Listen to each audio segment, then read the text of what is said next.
Hi, I'm Mia. Today we're making cookies and something funny will help us learn new English words. Ready? Let's get started. Okay, let's start. We need sugar, flour, butter, and... Wait a second. Where is my sugar? I'm sure it was right here. Not here and not there, not in this location. Aha! Found it! Wait, this isn't sugar. It's... flour. Oops! How did that happen? Silly me. Haha. Okay, back on track. Now I need to add the sugar. Can you repeat after me?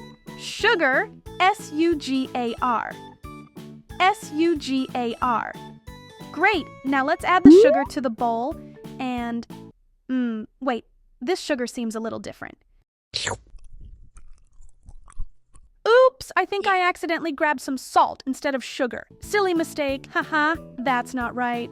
Salt is for food like French fries, not cookies. You can't have salty cookies, well, unless you want to trick someone. Haha. So remember, guys, sugar and salt are different. The right ingredient is important for the recipe. If we mix up the salt and sugar, our cookies will taste terrible. Yuck. Now, it's your turn to answer some questions. Ready? Let's see if you remember the lesson from the kitchen. Question number 1.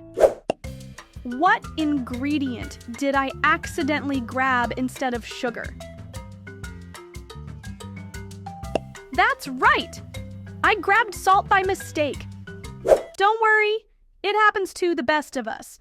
Now for the next question. What is the correct spelling of sugar? Good job!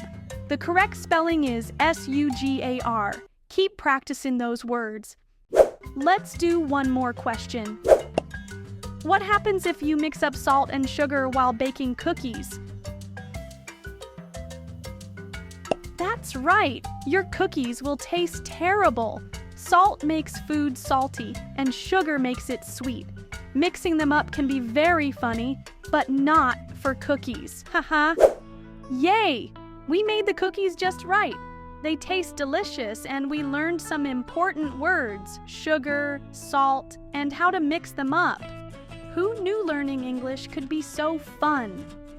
You did an amazing job today. I'm proud of you for sticking with me. If you like this adventure, join me next time to learn about ice cream and temperature. Until then, keep learning and having fun. Bye-bye, cookie friends.